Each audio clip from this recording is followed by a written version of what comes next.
बांग्लादेश में अब कट्टरपंथी संसद पर जिहादी झंडा फहराने में जुटे हुए हैं। मीडिया संस्थानों पर दबाव बनाया जा रहा है, हिंदुओं को डराया जा रहा है। ये सब यूनुस सरकार के इशारे पर हो रहा है। क्या है पूरा मामला, आपको दिखाते हैं। बांग्लादेश की यूनुस सरकार ने कट्टरपंथियों को खुली छूट दे दी है। चरमपंथियों के हाथों कठपुतली सरकार में न तो वहां संसद सुरक्षित है, न तो मीडिया को बोलने की आजादी है और न ही अल्पसंख्यकों का कोई सुनने वाला है। हिंदुओं को खुलेआम धमकी दी जा रही है, हिंदुओं में हत्या का डर सताया जा रहा है। आपने देखा कि हाल ही में किस तरह से दीपू की हत्या की गई। दीपू की हत्याकांड का एक नया वीडियो सामने आया है। इस वीडियो में आप देख सकते हैं कि कैसे पुलिस दीपू को ले जा रही है। यूनुस सरकार की पुलिस से दीपू बार बार गुहार लगा रहा है, जिंदगी की भीख मांग रहा है, लेकिन ये वर्दी वाले उसकी एक नहीं सुनते और उसे उन चरमपंथियों के हवाले कर दिया जिन्होंने इस हिंदू युवक की पहले पिटाई की, फिर हत्या कर पेड़ में लटका दिया और आग के हवाले कर दिया। इस पर न तो पुलिस कुछ बोली और न ही यूनुस सरकार। बांग्लादेश के कट्टरपंथियों का मन इतना बढ़ा हुआ है कि वो इस्लामिक स्टेट बनाने की मांग करने लगे हैं। बांग्लादेश के बड़े मीडिया संस्थानों पर यूनुस सरकार के इशारे पर हमले कराए जा रहे हैं। बांग्लादेशी कट्टरपंथी जिहाद और पाकिस्तान की आलोचना करने वाले पत्रकारों को भारतीय कहकर उनके खिलाफ नफरती एजेंडा चलाया जा रहा है। बांग्लादेश के वरिष्ठ पत्रकारों ने कहा है कि यूनुस सरकार के इशारे पर मीडिया में हमले हो रहे हैं। पहाड़ों पर बर्फबारी का दौर जारी है। गुलमर्ग में ताजा बर्फबारी से सैलानियों के चेहरे खिल उठे हैं। रिपोर्ट देखिए। पहाड़ों पर बर्फबारी जारी है। जम्मू कश्मीर से लेकर लद्दाख तक बर्फबारी की वजह से पारा लगातार नीचे लुढ़क रहा है। पर्यटन स्थल गुलमर्ग में आप देख सकते हैं कि जोरदार बर्फबारी हो रही है।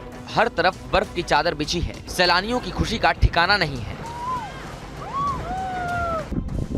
अब लेह लद्दाख की ये तस्वीरें देखिए। कई राजमार्ग बर्फ से ढक गए हैं। करगिल, द्रास और जोलीला को जोड़ने वाली ये सड़क है। रास्ते को साफ करने के लिए दिन रात बीआरओ काम पर जुटा है।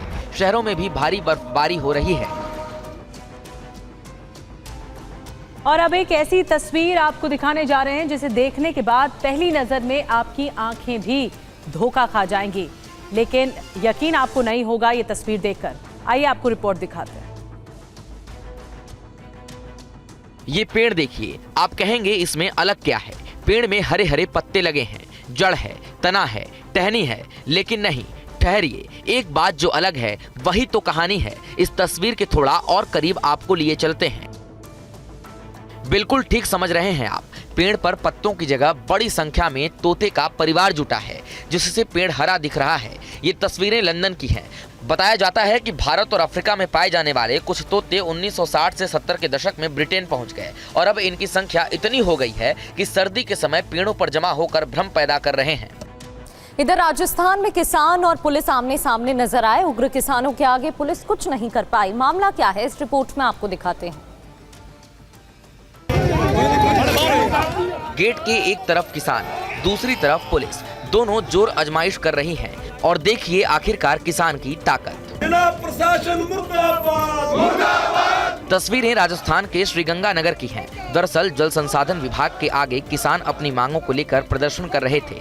किसान एसई और एडीएम को बाहर बुलाने की मांग पर अड़ गए, जिसके बाद किसान आक्रोशित हो गए और सिंचाई विभाग का गेट तोड़ते हुए अंदर घुस गए और इसके बाद किसान कलेक्टर कार्यालय के बरामदे में धरने पर बैठ गए। असम के कार्बी आंगलोंग में हिंसा भड़क गई। भूमि नियमों के बदलाव के खिलाफ ये प्रदर्शन हुआ। प्रदर्शनकारियों ने सीईएम का घर तक जला दिया। प्रदर्शनकारियों पर फायरिंग में 3 घायल। कार्बी आंगलोंग में अब धारा 163 लागू। असम के कार्बी आंगलोंग में सरकारी जमीन से अवैध कब्जे हटाने की मांग को लेकर चल रहा विरोध प्रदर्शन हिंसक हो गया है। धरना प्रदर्शन कर रहे कुछ लोगों को असम पुलिस द्वारा उठाए जाने के बाद हिंसा भड़क गई। प्रदर्शनकारियों और पुलिस के बीच झड़प हो गई। हालात पर काबू पाने के लिए पुलिस ने फायरिंग की, जिसमें 3 प्रदर्शनकारी गंभीर रूप से घायल हो गए। इस घटना से नाराज प्रदर्शनकारियों ने सीएम तुलीराम रोंगहांग के घर को आग के हवाले कर दिया।